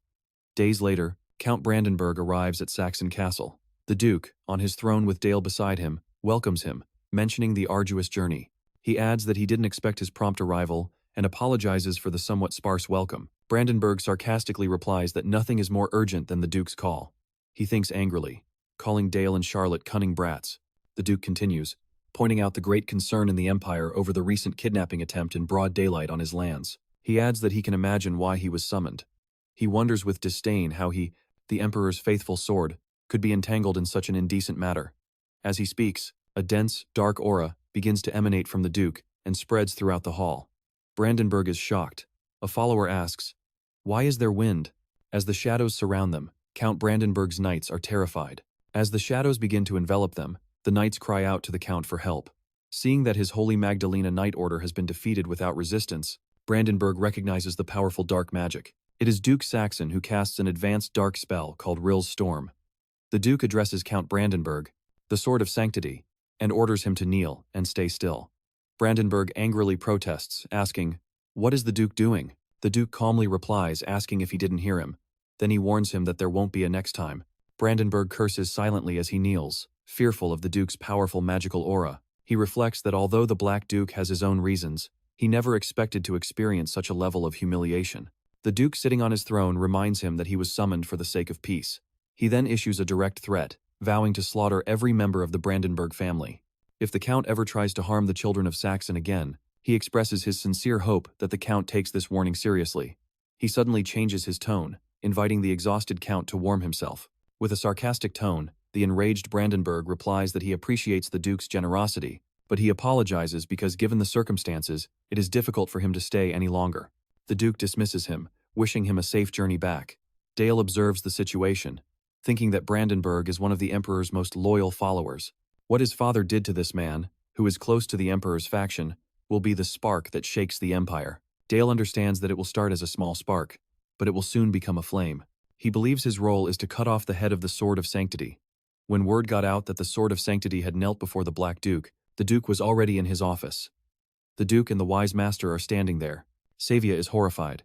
The Duke says that the bodies in front of her are from the Thieves' Guild that attacked Dale. He confirms that Dale is responsible for all of this. She stares in horror at a corpse that has vomited its entrails, another one crushed and riddled with holes. For the first time, she wonders if her teachings to Dale were wrong. He says that, as she can see, they need her wisdom to properly guide Dale's talent. So, he offers her the position of chief advisor. The surprised master understands that this means they are asking her to join the Saxon family, not just to be a teacher. Dale relies on her a great deal, and guiding him is beyond my own ability. He says that everything will change if she agrees to help them. She accepts, saying she understands. The Wise Master tells him that understanding how that boy Dale sees the world is more crucial than ever. Time passes, and Dale's 10th birthday arrives in a luxurious banquet hall. What was different about this year's party was the presence of people from the Emperor's faction. Also, among those present was a prominent figure. Marquis Ulysse is welcomed and steps forward to greet young Lord Dale, expressing his pleasure in meeting him. Meanwhile, The guests were admiring the food, praising Duke Saxon's generosity. They commented that this luxury was incredible for being in the heart of the north, and that their concerns about the duchy being too far from the empire were unfounded. Dale observes the situation, thinking that these are the central nobles of the imperial capital, the core of the emperor's faction, and the greatest power under his name. He understands that their attendance at this celebration is a very clear statement. It's an unspoken warning, a message from the imperial family stating that they will not overlook the affront to the Sword of Sanctity, Count Brandenburg. And now, before him stands the messenger who understands this message clearly, Marquis Ulysse. The Marquis looks at Dale, saying, "So this is the young Lord Dale." Marquis Ulysse introduces himself to Dale as Lord Crimson. Dale reflects on the Marquis's identity, the leader of the Red Magic Tower, who pursues fire, fury, and order through power. The mages of this tower believe that power prevails in the Empire, and do not hesitate to be tools to fulfill imperial ambitions. In this reincarnation Manhwa, he remembers from his past life that he was subjected to all kinds of forced magical modifications at the hands of the mages of the Red Tower. Marquis Ulysse addresses Dale, saying he has heard of the ducal family's miraculous genius who possesses magical talent unparalleled in the Empire. He continues by mentioning the rumors that Dale, at only 9 years old, annihilated a horde of orcs to protect one of the family's knights, concluding that Dale is truly the Duke's son. Dale gives a slight smile, politely thanks him, and wishes him a good time. He walks away, thinking how exhausting it is to receive birthday congratulations like this every year. He thinks he would rather be training with Charlotte, but her official status as a lady-in-waiting, helping his mother prevents it. More importantly, he realizes how dangerous it would be for the daughter of the sword god, Charlotte, to be seen practicing swordsmanship. Suddenly he hears a scream, and a man's voice ordering a maid to stay still. Wondering where it's coming from, Dale follows the sound and sees a man assaulting a maid on the ground, who is begging him to stop, reminding him that she serves the House of Saxon. The fat man, a guest at the party, yells at her, wondering how a mere maid dares to mention the Duke's family name. He continues to complain, saying it's the young lord's birthday, and everyone is having fun. He adds that instead of wasting time with such nonsense, it's better to play with a girl at the party. He threatens the maid, Ive, saying he'll kill her if she keeps resisting. As the man orders the maid to submit, Dale intervenes. He asks coldly, "What do you think you're doing?" The man is shocked to see young Lord Dale and becomes nervous, wondering why Dale is here and trying to talk his way out of the situation. The fat man, Pietro, tries to weasel his way out by rudely asking if Dale, he offers to teach him a lesson while holding the trembling Ive and threatening her with a knife. Dale ignores the provocation and calms Ive down, telling her not to worry. He assures her that he will save her soon.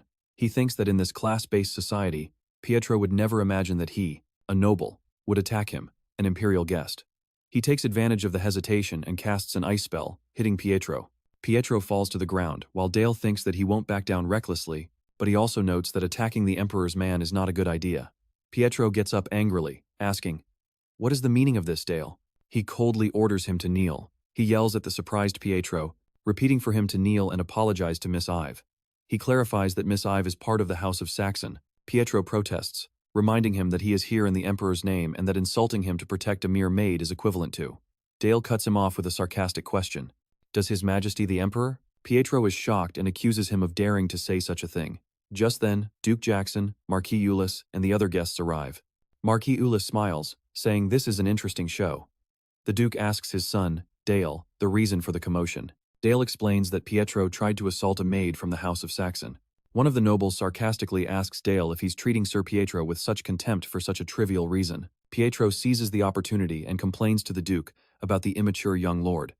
Dale interrupts him sternly, asking, "Who gave you permission to stand up?" He addresses the guests, explaining that the nobles of the imperial capital have a duty to represent the emperor. However, this man Pietro attempted to tarnish the emperor's reputation by assaulting a humble maid. For this reason, he could not tolerate Pietro's shameful behavior. Marquis Ulysse laughs, commenting that the young lord's wit is a masterpiece and confirms that his words are correct. He adds, "How dare someone who represents His Majesty try to assault a maidservant?" He calls his assistant Tulara and orders her to kill this insect, Pietro. Pietro is shocked and screams for help. Ulysse launches a fire attack. Pietro screams in pain as he burns, and Ulysse declares that the young lord's words are 100% correct, and that it is his duty to burn the insects who try to insult the imperial family and the empire. Marquis Ulysse closes the scene by expressing his hopes for the future of the young Lord Dale. After the commotion subsided, the emperor's men left, and peace returned to Duke Saxon's castle. Then one morning, the maid Ive wakes up the young Lord Dale. He thanks her, and, noticing her hesitation, asks if she wants to say something. Ive hesitantly thanks him, proudly stating how honored she is to serve him. He wonders why she hesitated just to say that. He thinks that even after his reincarnation, he's still not used to this kind of respect. But he must get used to it. He thanks Ive again. He thinks that as the eldest son of the House of Saxon, he understands the weight of this name, and will use everything he has for his revenge to bring down the empire. Later, the Duke calls his son Dale to his office. He tells him that he considers him a brilliant child, but his recent actions have been strange. He asks him why. Dale surprises him by asking if he knew that if the hero from another world hadn't died fighting the sword god, Lord Batil, the hero's sword's next target would have been the Saxon duchy. The Duke is shocked to hear this. He remarks that it's a bold claim, and asks why he is so sure, doubting him, thinking that in his past life he heard that the empire was conspiring against House Saxon. He quickly changes his answer in his thoughts, explaining to his father that in reality, the empire decided to get rid of the hero's power because they feared this house dog would get out of control. He adds that before, even though the hero defeated the Demon King, the empire did not completely eliminate the darkness in those lands. Instead, it issued an absurd order for the Saxons to reclaim those lands and turn them into imperial territory, forcing them to exhaust their resources and even granting those lands to the Duke as a fiefdom. Dale concludes that as long as the darkness in that land has not completely disappeared, their exhaustion will never stop. Furthermore, the people of the empire and those outside the north point their fingers at them, calling them the Clan of Darkness. For this reason, just as the empire got rid of the hero, it will try to eliminate the internal threat, the Saxons, who threaten them. The Duke asks his son in amazement how he knew about the hero's elimination. Dale comments that it is just a guess of his based on his readings in the archives, because the whole affair does not seem logical. The official story says that the hero died an honorable death after a fierce battle with the Battle Lord, the sword god. Dale thinks to himself that his father must be surprised that he discovered the truth, which only a few know, just by reading books. Dale continues his analysis, saying that if his assumption is correct, then the Empire's justice is nothing more than the justice of a tyrant who uses violence to rob weak nations. The Duke observes his son, thinking that this child has the wisdom of ages. He asks for his opinion. What course should House Saxon follow? Dale bravely replies that House Saxon will not be able to coexist with the Empire, so they must destroy it. The Duke is deeply shocked by this declaration. He calls him by his name seriously and asks if he understands what he is saying. Dale clarifies that he is not suggesting they start a rebellion now. He is talking about in 10 years. The Duke wonders, 10 years?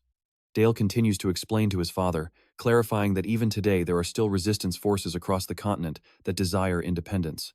There are also lords like Duke Saxon himself who fear the Empire will turn its sword against them. He adds that the economy is contracting, the number of bandits is increasing day by day, and the scars of war are worsening. Although the unification of the continent is complete, he suggests that until the right time comes, in 10 years they must strengthen their power to protect their home from the Empire. He suggests achieving this by supporting the resistance forces in various regions. Dale continues to detail his plan to overthrow the Empire. He keeps explaining until the sun begins to set, then asks his father for his opinion. The Duke laughs, saying that his son's talent is immense. He admits that Dale can see a scene much farther than he can perceive. He expresses his immense pride that Dale is his son. He tells him that from now on, he will not treat him just as his eldest son or as a 10-year-old child, but will treat him with the respect due to the future leader who will head the House of Saxon. Dale is moved upon hearing this. The Duke assures him that from one leader to another, he will listen to and respect his words. Dale realizes this is the moment he's been waiting for. It's the right to wield the power of the House of Saxon for himself. The Duke asks his son to speak without hesitation about the decision he will now make for their family. Dale smiles and reminds his father that he promised to treat him as an equal. Based on that, he requests permission to participate in the tower trial in the necropolis. The Duke is shocked to hear this request. The narration explains that the tower trial is a ranking game to define the hierarchy among mages who face the guardians of the magic tower. Those who defeat the high-level guardians earn the right to be elders of the tower, and whoever reaches the top receives the title of Tower Master. The Duke mentions his son's request, reminding him that the tower test is dangerous and he could lose his life.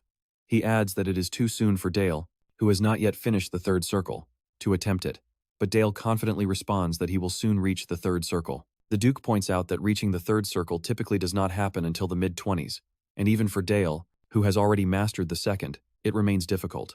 Dale insists, explaining that this is a decision for him, for his father, and for House Saxon. When his father asks what he means, he explains that if he undergoes the test, his father's status, a duke, will be further strengthened. Thanks to an heir like him, he will also gain a reliable reputation instead of just being the subject of gossip among enthusiasts. The Duke asks if that is the reason he wishes to undergo the test. Dale confirms it. The Duke smiles, telling him that he understands and will leave the judgment in his hands. Dale rejoices and promises his father that he will prove it. Days later, the Duke and Dale arrive at the city of the dead, the necropolis. The great gate opens, and the Black Duke is received with respect by those present.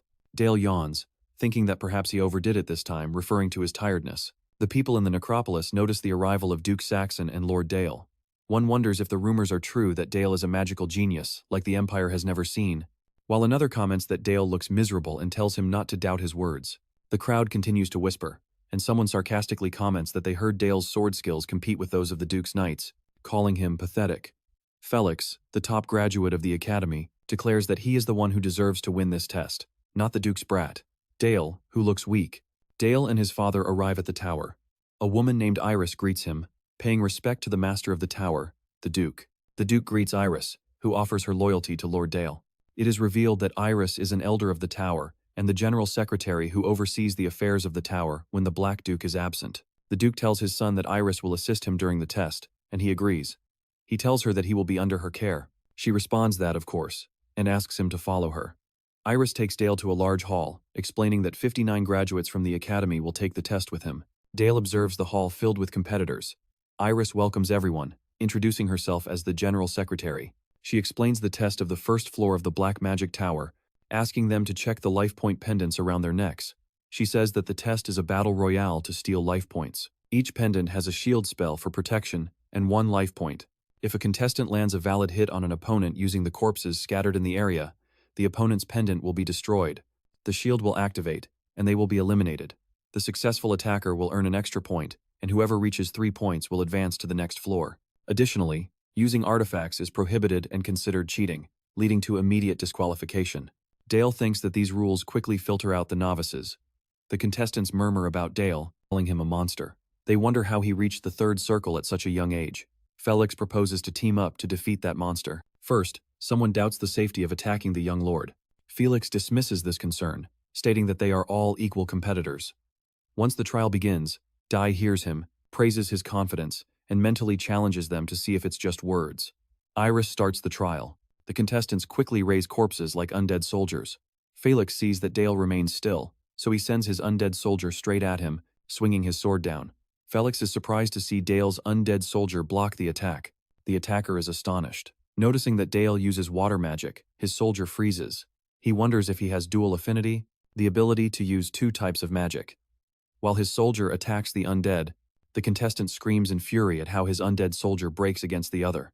Another undead attacks Dale's soldier, but the attack is blocked. Dale calmly explains that it is useless because he protected his soldier with an ice shield. Felix screams in anger, accusing him of cheating and breaking the rules by using water magic. He says that the rules prohibit using any magic other than dark magic to raise and empower the undead.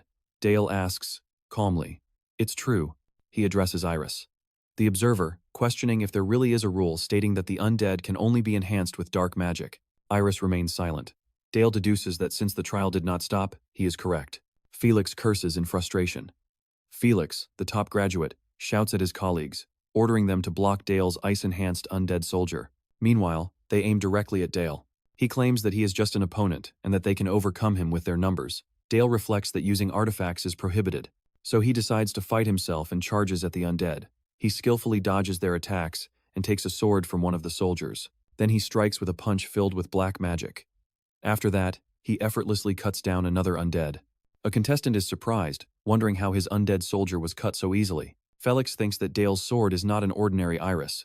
The observer points out that Dale reconfigured the bones to increase the sword's durability. Dale continues fighting, and another undead soldier attacks him. He jumps into the air and brings his sword down on the undead soldier, leaving Felix stunned. Having lost all his soldiers, Felix wonders in terror if it makes sense for a mage to be so skilled with a sword. Dale approaches the defeated Felix, who begs for mercy. Dale mocks him, saying he won't die from the protective pendant. He swings his sword towards Felix's head. Felix, defeated, and with his pendant broken, calls him a monster.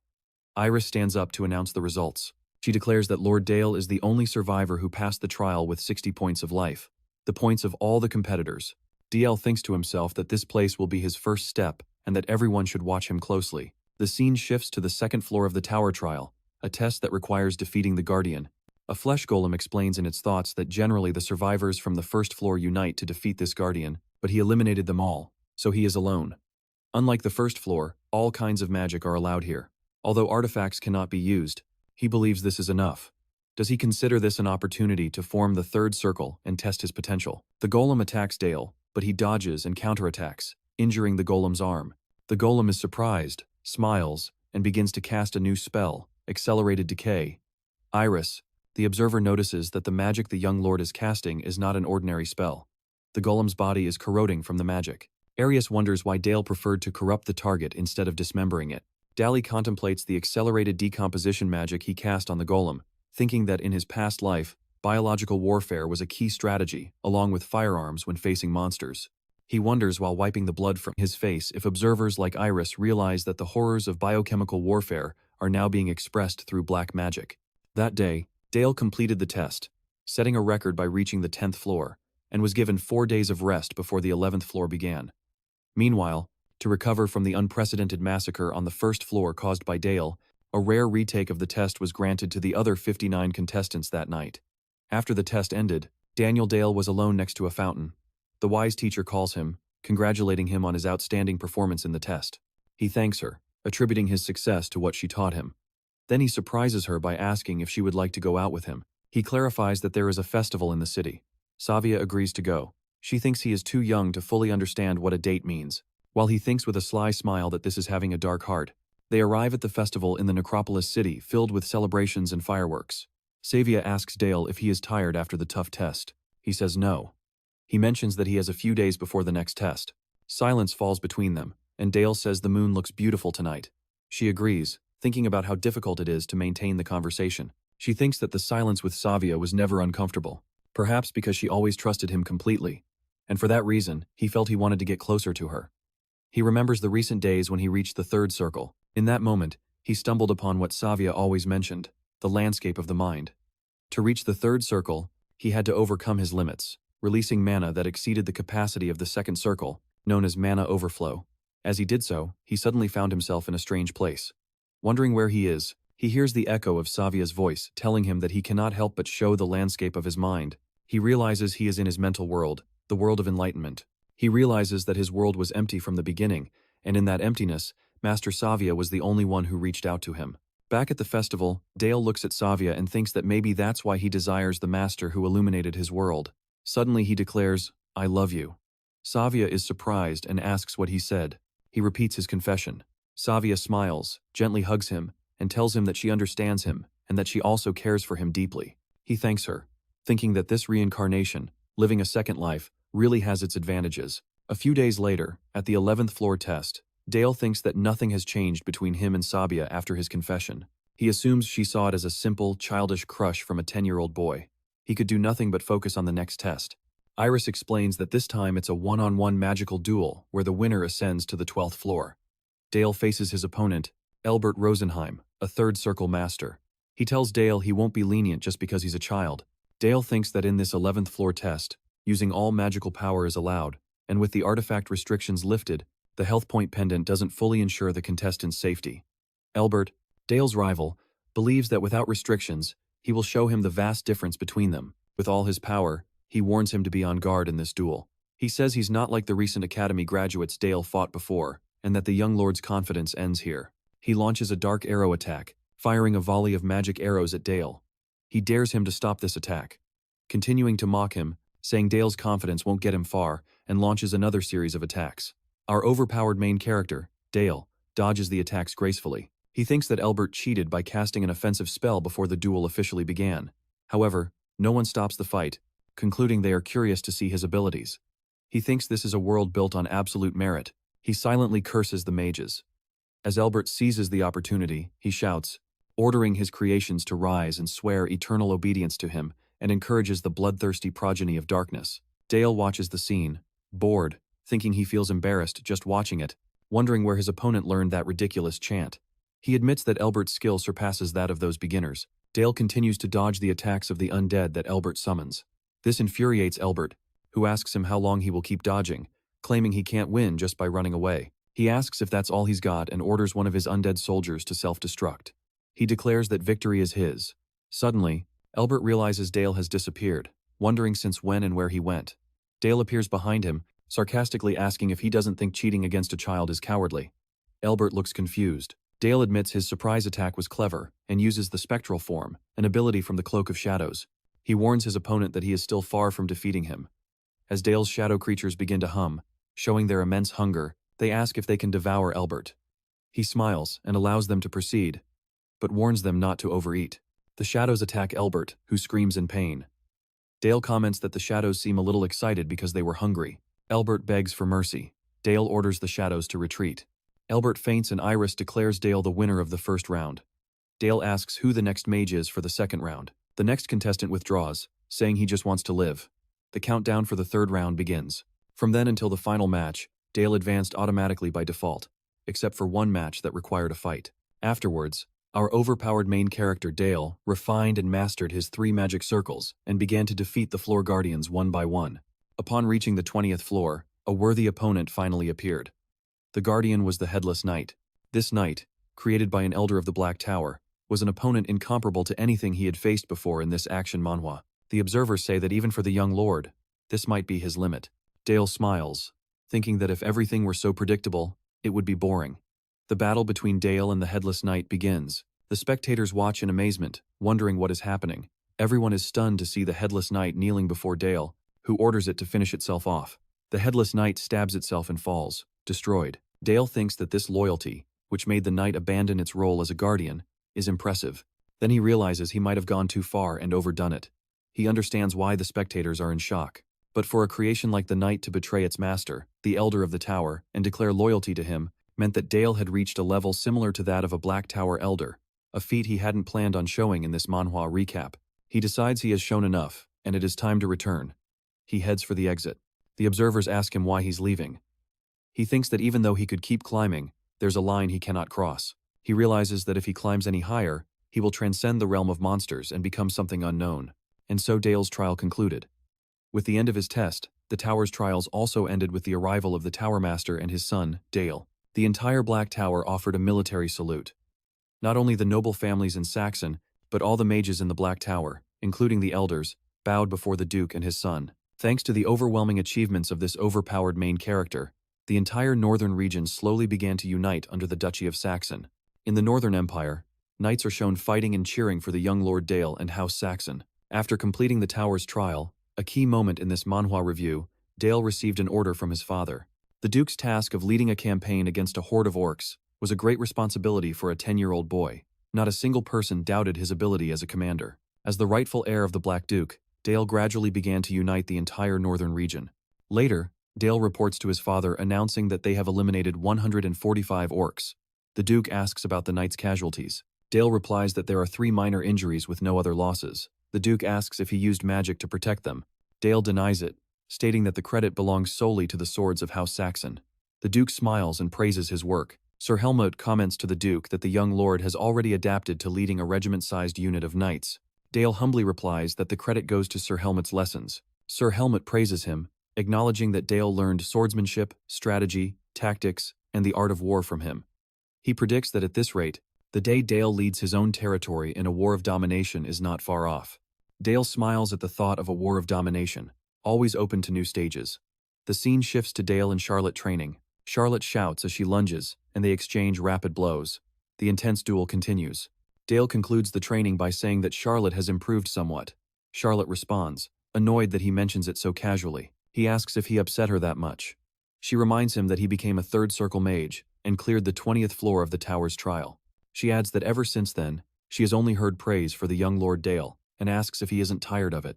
He calms her down, telling her not to worry. He motivates her by saying that she will also become stronger. He thinks that for a 10-year-old, Charlotte's talent is uncommon. Charlotte gets angry and yells at him not to treat her like a child. He replies that she is a child. She retorts that he is a child too. He smiles and tells her he's already an adult, referring to his consciousness from his past life. Later, Sir Helmut begins a new lesson with Dale in this action manhwa. Today, he will teach the hammer and anvil tactic. This tactic relies on the cavalry breaking the enemy's flank and surrounding them while the infantry blocks the enemy cavalry's counterattack. He emphasizes that this is the key, and that the tactic's name comes from the process of striking metal on an anvil with a hammer. Dale concludes that this tactic is only possible thanks to the existence of the Black Cavalry. He reflects that no matter the world, the essence of war doesn't change. Helmut then asks about the progress of Charlotte's training. Dale replies that her training is going very well, although not quite at his level. He says the fundamentals of her swordsmanship are already established, and she will soon learn aura techniques and the Saxon family's sword style, but he mentions a concern. Helmut interrupts, guessing that the concern is about the compatibility between Charlotte and their sword style. The narration explains that just as mages refine mana into magic through their circles, knights can also refine mana and store it as aura through internal discipline. Just as mages create towers, knights form orders to pass down their swordsmanship legacy. Among them is the Black Cavalry of the Knight Raven Order from the Northern Saxon family, whose style is based on overwhelming power. The problem is that Charlotte's style is based on speed and agility. With her current talent, she might just barely manage to reach the ranks of the Seven Swords, but she will never reach the rank of the First Sword, the position her father held, or the person nicknamed the Sword of Fleurs. Sir Helmut continues to lament that the Sword of Fleurs' style was completely lost with the fall of the Night Kingdom. Dale wonders if this style has truly disappeared from the world. As our overpowered main character built his reputation through arduous training and monster subjugations, the time came to show the results of his training. The Duke receives a messenger and is shocked by what he hears. The messenger confirms that the neighboring Baron Boker, he is claiming the Duke's copper mine and has formally requested a domain war. Dale thinks that even though the borders in this world are not perfectly clear, it is reckless for a low-ranking baron to confront a high-ranking duke. The messenger adds that if the Duke refuses to cede the mine and accepts the war, the Archduke of Brandenburg has declared his support for the baron's claim in exchange for a share of the copper mine's profits, and he will not stop there. Brandenburg will send its Order of St. Magdalena to support the baron. Dale instantly understands what is happening, realizing that Brandenburg has not forgotten the humiliation suffered by his father, and this is their way of retaliating and getting revenge.